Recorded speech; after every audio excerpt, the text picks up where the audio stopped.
Muchas gracias, Jesús. Es un gran honor para mí poder participar en este café con fe. Bueno, en este caso será agua con fe, porque a las 10 de la noche es lo que toca.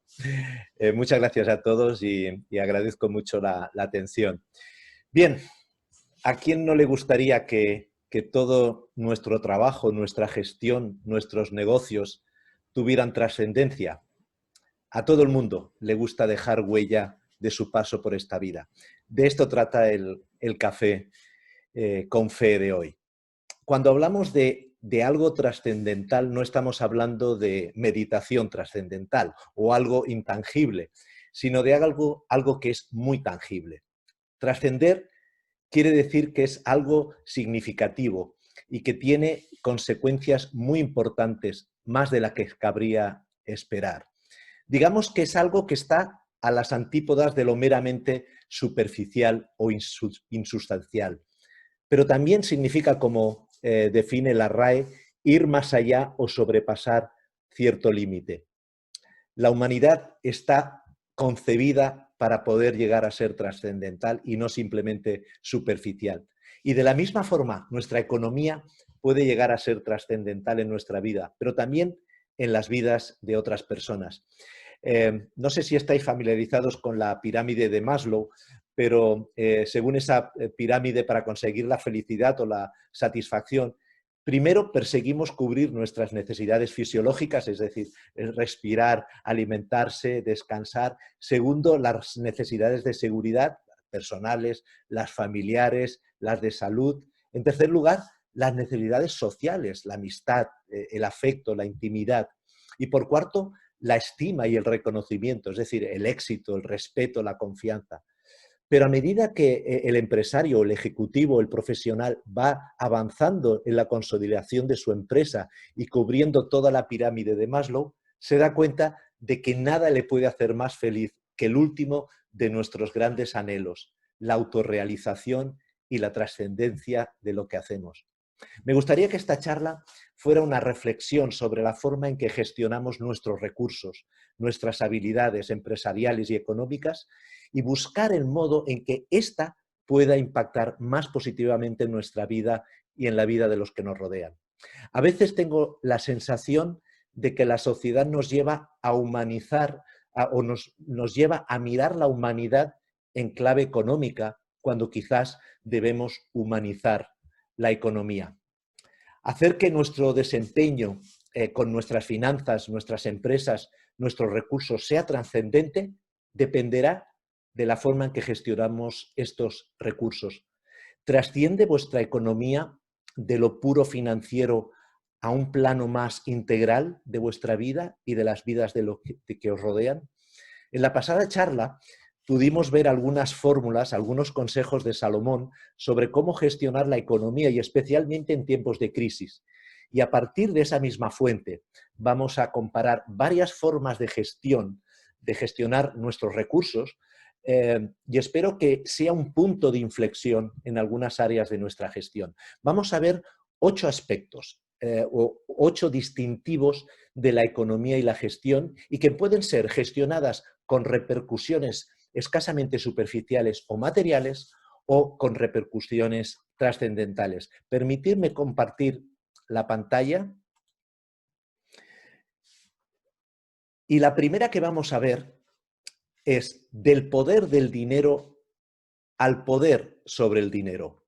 O dicho de otra forma, ¿controlas el dinero o te controla el dinero a ti?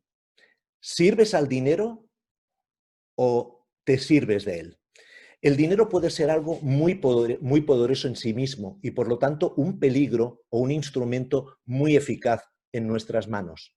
¿Cuántas familias, empresas han entrado en una espiral, en un bucle de decisiones económicas que les atrapa, que les impide vivir en libertad financiera y que han sido originadas por malas decisiones económicas en el pasado?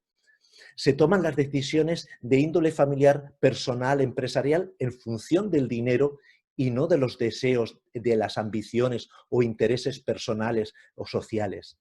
¿Cuántas personas recurren a las tarjetas de crédito para pagar deudas y al mismo tiempo las deudas de las tarjetas las pagan con otro tipo de créditos. Y las consecuencias de ello es que están obligados a seguir tomando decisiones económicas para poder subsistir y pagar los altos intereses que esas deudas y malas decisiones están causando en su economía y en su libertad financiera. No menospreciemos el poder que el dinero puede ejercer en nuestra vida. Como dice Voltaire, no pienses que el dinero lo hace todo o acabarás haciendo todo por el dinero.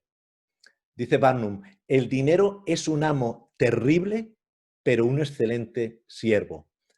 ¿Somos esclavos del dinero o ejercemos dominio sobre él? Y es que podemos dejar que el dinero tenga poder sobre nuestra voluntad cuando empecemos o cuando empezamos a amar al dinero por encima de otras cosas. Fijaros lo que dice Nietzsche en su libro The Dawn of Day. ¿Qué es lo que induce a un hombre a usar pesos falsos y a otro incendiar su casa después de haberla asegurado por más de su valor? Mientras que 3/4 partes de nuestras clases altas se entregan al fraude legalizado. No es una verdadera necesidad, ya que su condición de vida no es en absoluto precaria, pero es impulsados día y noche por una terrible impaciencia al ver acumularse su riqueza y por un anhelo y amor igualmente terrible por estos montones de oro.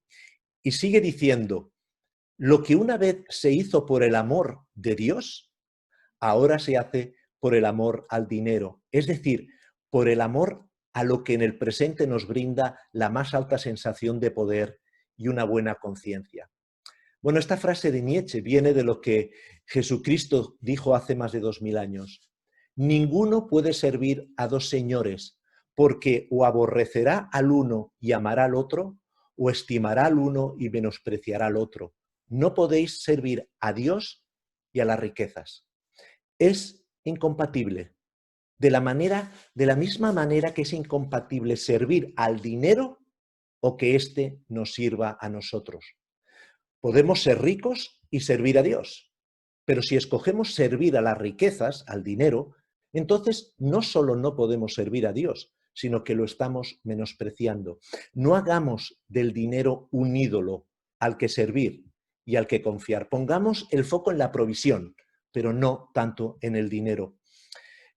Si dejamos que el dinero tenga poder sobre nosotros, el dinero como poder orienta, mueve, controla y produce, bueno, lo que vemos en la pantalla, desorden financiero, miedo, déficits financieros constantes, compras impulsivas, incluso la mentalidad de escasez, no me lo puedo permitir, la codicia, el ser desagradecido, el estar sobreendeudado y sobre todo subestimar el poder del dinero.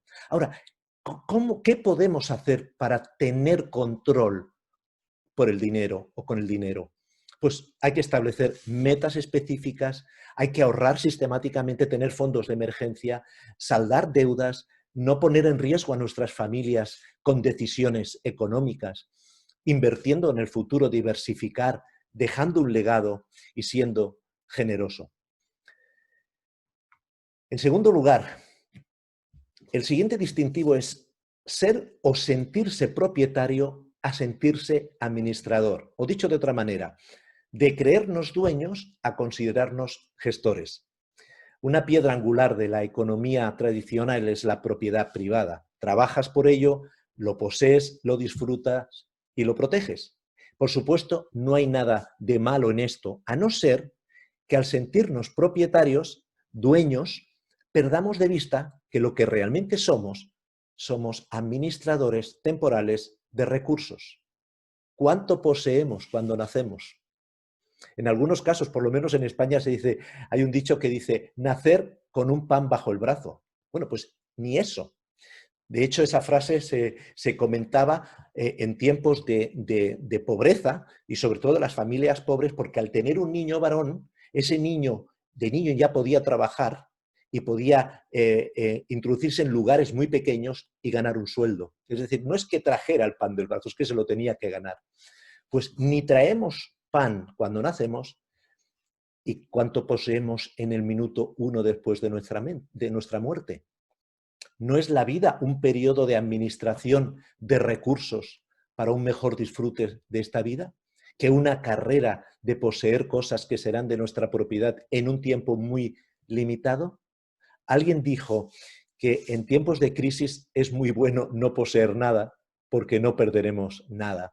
Me gusta esta diapositiva de esta marca de relojes de Patek Philippe porque dice, nunca posees un Patek Philippe, simplemente lo cuidas para la siguiente generación. La idea de propiedad se basa en la noción de escasez, es decir, el pensamiento de que no hay suficientes lugares, recursos y objetos para todos. Por lo tanto, lo mejor es acumular tanto como podamos mientras podamos. Si no lo hacemos, corremos el riesgo de quedarnos sin acceso y tener que vivir una vida pobre. Algunas personas intentan poseer tanto como sea posible, pensando que eso les traerá el mejor estilo de vida, sin darse cuenta de que compartir trae más, incluso más para ellos y para los demás. Poseer no es malo. Lo malo es que nuestros sentimientos estén enlazados, conectados con lo que poseemos. Es decir, si las cosas, los negocios, el dinero nos va bien, nuestros sentimientos son positivos. Y si dejamos de poseer cosas o perdemos dinero, nuestros sentimientos están afectados y nos sentimos hundidos, decaídos, frustrados, depresivos, angustiados. Os pongo un ejemplo. Imaginaros que por un momento sois el director de operaciones de una cadena de supermercados. Y en la ciudad de Valencia, donde estáis, hay un supermercado que lleva 3 años perdiendo dinero y tenéis que tomar la decisión de cerrarlo.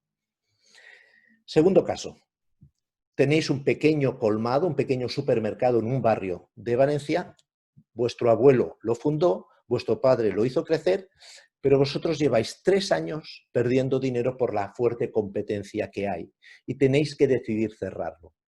¿A quién le va a costar más emocionalmente cerrar? ¿Al administrador o al dueño? Todos coincidimos que al dueño. ¿Por qué? Porque estás conectado con la propiedad, ¿no? Ese es el sentido, sentirnos administradores más que dueño. Nuestro rol debería ser administradores de algo que no nos pertenecía y que no nos pertenecerá después de nuestra vida. Si nos consideramos administradores temporales de todos los recursos que están a nuestro alcance y, por lo tanto, teniendo que dar cuenta de nuestra gestión, estaremos en el camino correcto de hacer que nuestra gestión trascienda a lo meramente material y colaboraremos en un mundo más equitativo, mejor cuidado y un lugar donde nuestros hijos querrán vivir. Pero al mismo tiempo tendremos menos ansiedad y preocupación con las pertenencias y seremos más generosos con los demás. El tercer punto, de trabajar por un salario a trabajar por servir. O dicho de otra manera, ¿cuál es nuestra motivación en el trabajo? ¿Simplemente el salario? Paul Pilzer dice, el negocio es servir a otras personas. Cuanto mejor seas para dar a la gente algo que mejore sus vidas, más éxito tendrás y más dinero ganarás. Yo creo que Pilzer dio en el clavo con esta frase, ¿no? La satisfacción por el salario puede ser muy pasajera. Seligman dice, un aumento de sueldo es como un martini. Sube el ánimo, pero solo por un rato. Y podemos equivocarnos al juzgar el éxito de una persona por el nivel de su salario, como dice Martin Luther King. Somos propensos a juzgar el éxito por el índice de nuestros salarios o por el tamaño de nuestro automóvil, en lugar de por la calidad de nuestro servicio y la relación con la humanidad. Seguro que tenemos ejemplos a nuestro alrededor de personas que disfrutan de su trabajo, que van más allá de cumplir con él únicamente por un salario, sino que se entregan a los demás y de alguna manera nos hacen más felices con el desempeño de su trabajo. Por ejemplo, en la peluquería donde voy, la peluquera es una persona que entres triste o angustiado vas a salir contento. Es una persona que te llena de optimismo, aparte de que es una gran profesional, te arregla el pelo. En mi caso es fácil porque tengo poco, pero no sé, emite una positividad. Eso es dar más que por un salario. Ahora, por otro lado, supongo que todos hemos experimentado que en alguna ocasión que hemos tenido que ir a un organismo público a hacer una gestión administrativa, nos hemos encontrado con uno o una funcionaria que su máxima motivación era el salario al final de mes y su servicio así lo demuestra, ¿no? Podemos trabajar en cualquier profesión, pero lo podemos hacer únicamente por un salario o también como servicio a la sociedad, como servicio a tu familia, como ejemplo a tus hijos.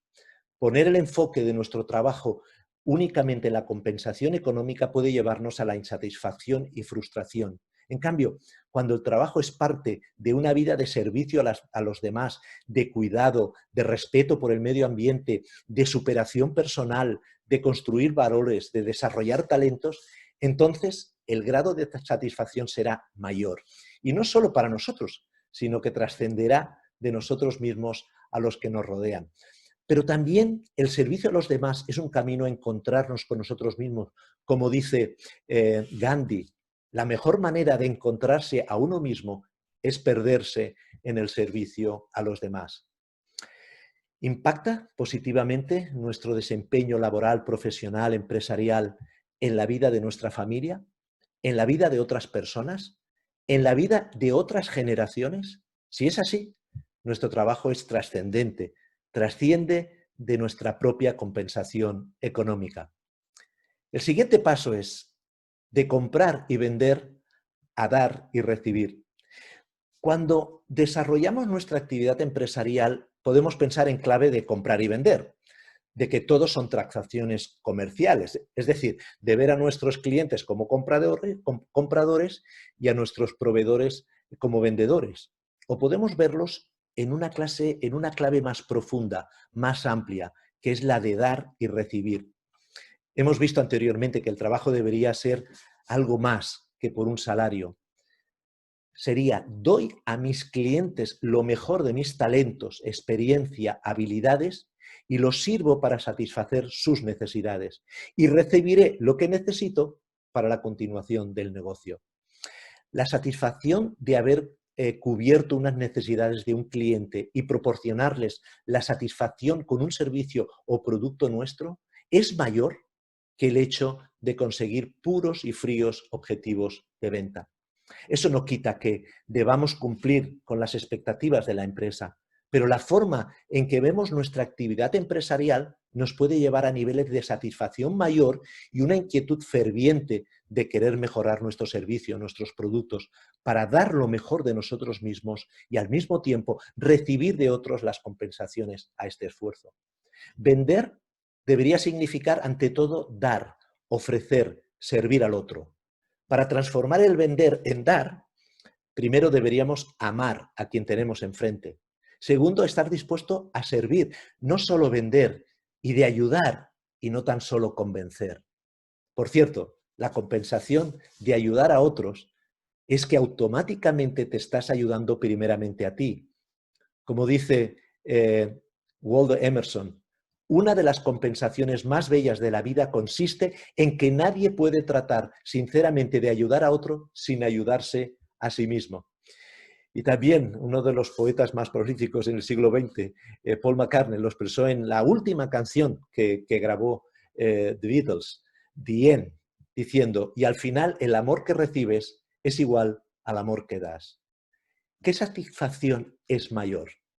¿La de dar o la de recibir? La Biblia, mejor dicho, Jesucristo, dijo, hay más dicha o felicidad en dar que en recibir. Si vender nos produce una satisfacción económica, el dar nos produce una felicidad más profunda, más integral.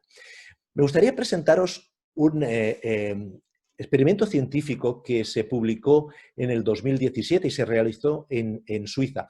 Este experimento está basado en que hay una vinculación entre la generosidad y la felicidad y tiene que ver con la interacción entre dos áreas cerebrales, la unión temporal parietal y el estriado central.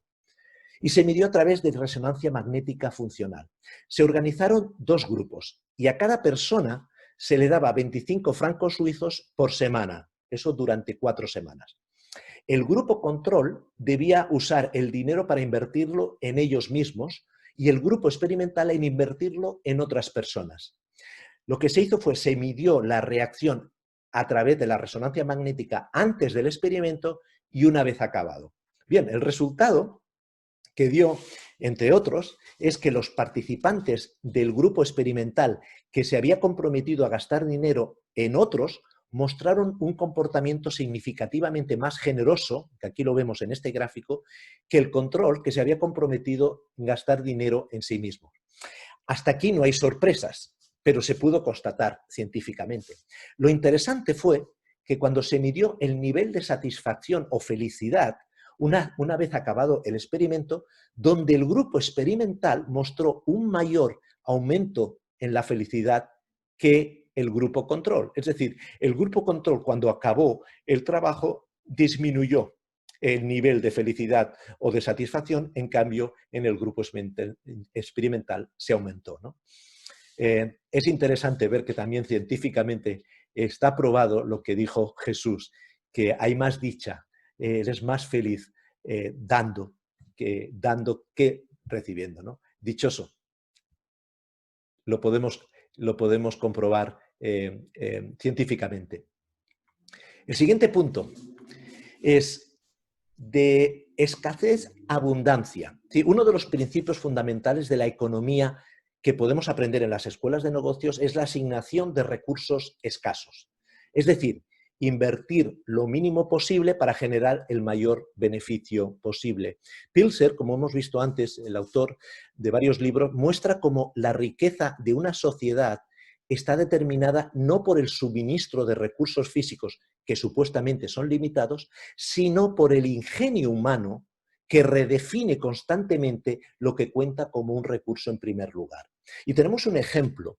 En el siglo XIX, cuando se redujo el suministro de grasa de ballena, la humanidad encontró una manera de hacer uso de la sustancia negra sin valor que emanaba del suelo de Texas y del gas natural que en aquel momento se consideraba un peligro en las minas de carbón de Pensilvania. El ingenio de buscar alternativas. Hoy la tecnología más importante, el microchip, está hecha del material más común del mundo, el silicio, que es básicamente arena.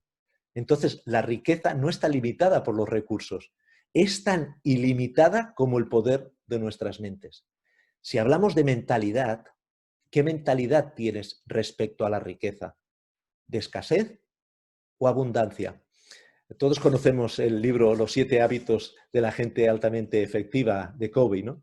Y él habla de esto. Dice, mentalidad de abundancia significa que en lugar de ver la vida como una competición con un solo ganador, se ve como un cuerno de la abundancia, repleto de oportunidades, recursos y riquezas cada vez mayores. Uno no se compara con los demás y siente verdadera alegría por sus éxitos. Las personas con mentalidad de escasez son resultados de una identidad basada en la comparación y se sienten amenazadas por el éxito de los demás. Aunque finjan y digan otras cosas, saben que les consume. Los poseedores de una mentalidad de abundancia ven a sus competidores como unos profesores más valorados e importantes. Esos mismos atributos, integridad, madurez y mentalidad de abundancia, describen a la perfección a un equipo complementario. Eso es lo que nos comenta Covey. Esta mentalidad influye en nuestros resultados. Ya lo dijo el filósofo turco Saulo de Tarso, que vivió tanto en riqueza como en pobreza y que se convirtió en uno de los discípulos de Jesús. Dijo, pero esto digo, el que siembra escasamente, también segará escasamente, y el que siembra en abundancia también segará. La Biblia nos insta a tener una mentalidad de abundancia, porque de esta manera seremos prosperados. En este sentido, no nos conformemos en conseguir un porcentaje de beneficio si podemos conseguir multiplicarlos. Para ello debemos invertir en proporción a lo que queramos conseguir. El siguiente punto, y ya vamos acabando, es de la ambición del más al contentamiento de lo suficiente, o dicho de otra forma, de obsesionarnos por conseguir lo que no tenemos a disfrutar con lo que tenemos. Sedlak dice, Thomas Sedlak en su libro de la economía del bien y el mal, dice, Cuanto más tenemos, más queremos. ¿Por qué? Quizás pensamos, y esto suena realmente intuitivo, que cuanto más tengamos, menos necesitaremos. Pensamos que el consumo conduce a la saturación de nuestras necesidades, pero lo contrario ha demostrado ser cierto. Cuanto más tenemos, más cosas adicionales necesitamos. Cada nuevo deseo satisfecho engendrará uno nuevo y nos dejará con ganas, porque el consumo es como una droga. La capacidad de contentarnos es un gran regalo. Todos deberíamos poder responder a la pregunta: ¿cuánto es suficiente para vivir? Esto yace en la base de la satisfacción. Hemos subestimado seriamente los costos del progreso económico. El progreso, la ambición por el más, se mide con mayor frecuencia en términos financieros y olvidamos los costos en términos de medio ambiente, la inversión de tiempo necesaria, nuestra capacidad para administrar esto, el costo familiar y de relaciones, etc.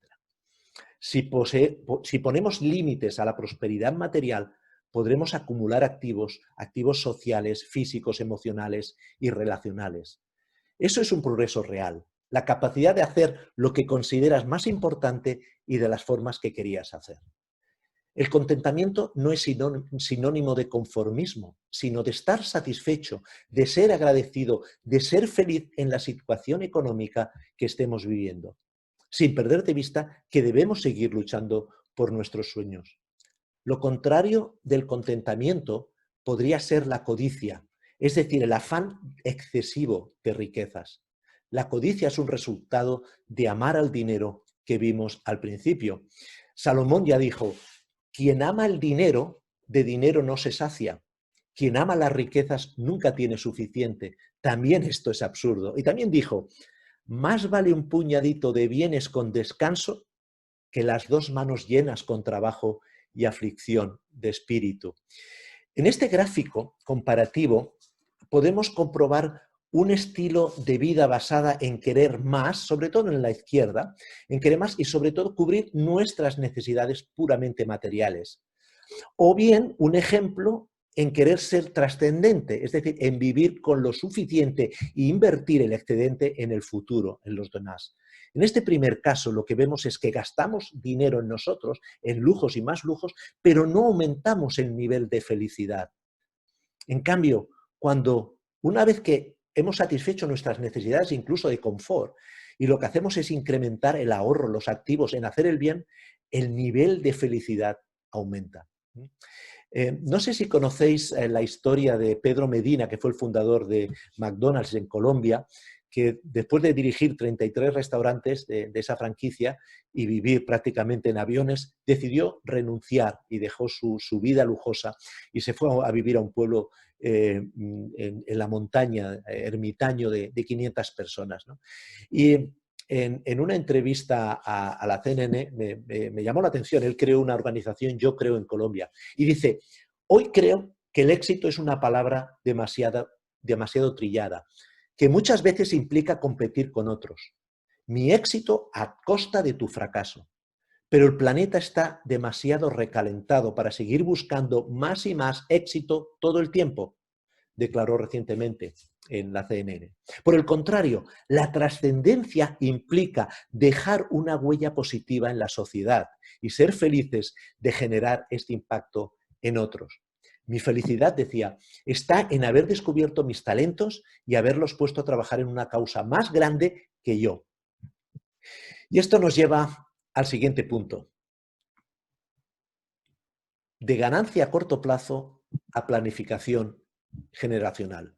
¿No os parece que de alguna forma estamos consumiendo el legado de nuestros hijos debido a nuestro enfoque a corto plazo y al aumento de la carga de la deuda? Nuestros gobernantes están logrando que lo que nuestros nietos y bisnietos hereden sean deudas astronómicas a nivel nacional.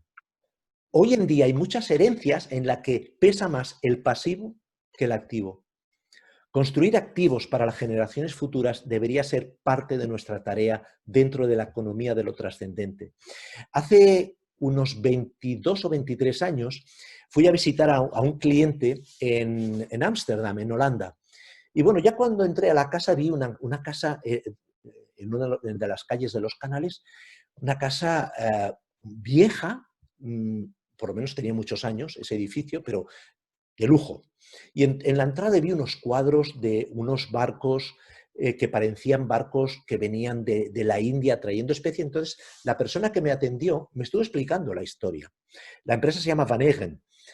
Es una empresa que fue fundada en 1662 y fue fundada, una de las actividades era el transporte de especies de Asia a Europa, pero también se habían dedicado a la construcción. De hecho, me enseñaron un plano manuscrito, un plano de una ciudad. Resulta que esa tierra era de la familia Van Eggen y parte de esa tierra es Manhattan, lo que es Manhattan en el día de hoy. Bueno, lo importante no es eso. Lo importante es que esa empresa sigue existiendo después de 350 años y son 15 generaciones de la familia que siguen gestionando la empresa. Realmente, el fundador de esta empresa no solo pensó en él, pensó en las generaciones que venían. Lo que creó fue una compañía para generaciones y generaciones. Necesitamos invertir en las personas para que otras personas puedan hacerse cargo de nuestro negocio, no necesariamente nuestros hijos. Y esto es capacitar a otros, multiplicándose nuestras ideas, nuestras habilidades en otros. Y eso tiene que ver con integrar a las nuevas generaciones en la empresa. Hablando de generaciones, qué bueno es integrar a varias generaciones en nuestros negocios, empresas. La verdad es que nos enriquece. Pero ojo, también significa un reto importante satisfacer sus expectativas porque son muy diferentes y debemos de ser conscientes de ello para lograr un buen equilibrio entre lo que nos ofrece y lo que damos. En este cuadro vemos un poco las características de las 4 generaciones que en estos momentos están viviendo. Los baby boomers, que son los que nacieron entre el 45 y el 60. Yo nací en el 60, entonces me encuentro entre esta y la siguiente. Y las características de esta generación es que han desarrollado una gran cultura del esfuerzo y del agradecimiento hacia la compañía. Están centrados en la estabilidad y la verdad es que dedican poco tiempo al ocio y actividades recreativas. Son los que mayores sentimientos de lealtad, fidelidad y constancia tienen hacia la empresa, ¿no?, en la que trabajan y donde esperan permanecer el resto de su vida. La generación X, la que va del 60 al 80, son los que integran en la actualidad los puestos sobre todo de liderazgo de muchas empresas, ¿no? Con una presencia de la mujer muy importante respecto a otras generaciones, ¿no? Y también destacan por su búsqueda de la estabilidad. Si bien aspiran a crecer y promocionarse dentro de la empresa, tienen más interiorizadas las máximas de acumulación de riquezas, ¿no?, y de superación personal, por lo que son posiblemente los trabajadores más ambiciosos, incluso adictos al trabajo. La generación, los millennials, los que van del 80 aproximadamente al 95, son las que mejor preparados están, han tenido un acceso más fácil a la universidad, a los idiomas y sobre todo a las tecnologías, ¿no? Mucho mejor que los padres o los abuelos, ¿no? Ahora, tienen un escaso compromiso y fidelidad con la empresa. Es una característica que se debe tanto a la precariedad del mercado laboral que hay ahora, como a su propia búsqueda constante de desafíos y felicidad. Y luego está la generación Z, los centennials, que eso sí que dominan la tecnología de una manera tremenda y sobre todo de las redes sociales, son autodidactas y creativos, y gracias a la información que obtienen por Internet, ¿no? Y entre sus preocupaciones destaca encontrar un trabajo acorde a su vocación, en el que ser felices por encima de aspectos económicos o de promoción es lo que ellos están buscando. Bien, ahí tenemos 4 generaciones. Ahora, ¿cómo podemos motivar a esas generaciones? Bueno, los baby boomers lo que buscan son más bien beneficios sociales, seguros médicos. La generación X, incentivos económicos sobre todo y de carrera profesional. Los millennials, proyectos y oportunidades que les motiven. Y los centennials, desarrollar sus gustos y vocaciones en la empresa. Es decir, enriquecen por un lado, pero por otro es un reto poder satisfacerlos, ¿no? ¿Estamos dejando huella en la sociedad y en otras generaciones? Bien, nos queda el último punto. ¿Una economía basada en pasivos o una economía basada en activos? Voy a dejar de compartir. ¿Está basada nuestra economía en lo que sacamos del bolsillo o en lo que metemos en él? O en otras palabras, ¿alimentamos el activo o nos lo comemos? Y es que la economía contemporánea parece que esté basada en la deuda, en el pasivo, y una economía trascendental debería estar basada en los activos. Debería trabajar con lo que tenemos y no con lo que no tenemos. Algo trascendental ocurrió en 1717 cuando Isaac Newton fijó el precio de una onza de oro en 3,17 libras.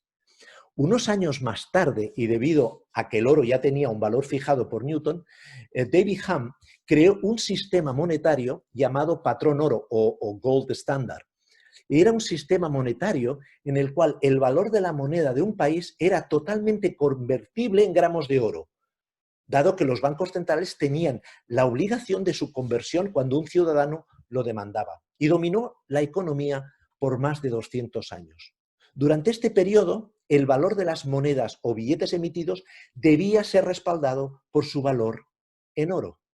Tantas monedas, tanto valor en oro debía estar almacenado. Pero primero los británicos, después de la Segunda Guerra Mundial, después de la Primera Guerra Mundial, después de la depresión, debido a las presiones de la guerra sobre la economía, hizo que muchos países europeos imprimieran más billetes que los que sus reservas de oro podían respaldar.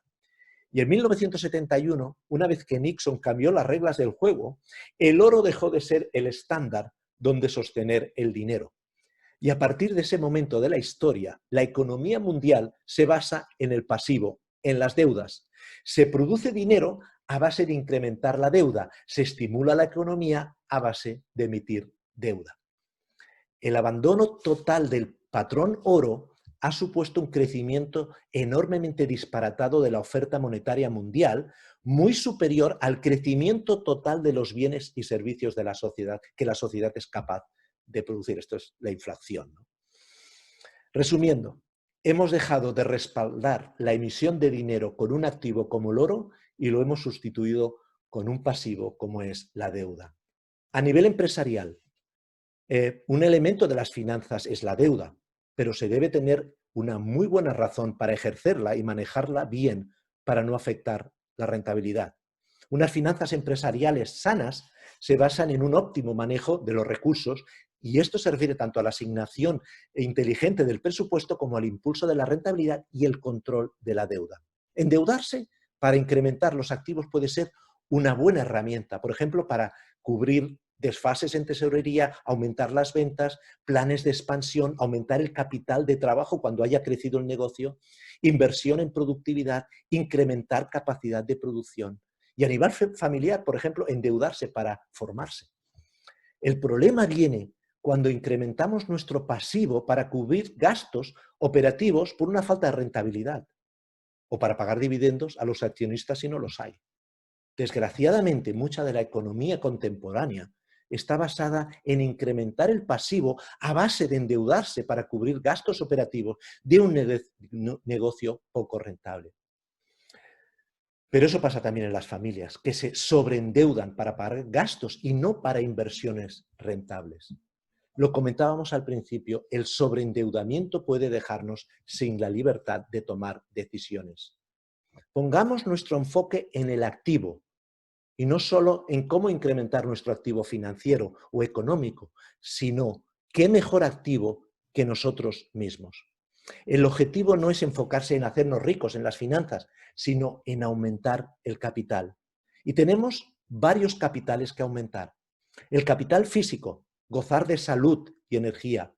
El capital emocional, disfrutar de la estabilidad interna, de la fuerza emocional. El capital del tiempo, disfrutar del trabajo, de las relaciones. El capital intelectual, disfrutar y compartir nuestras habilidades, nuestra capacidad, nuestra inteligencia.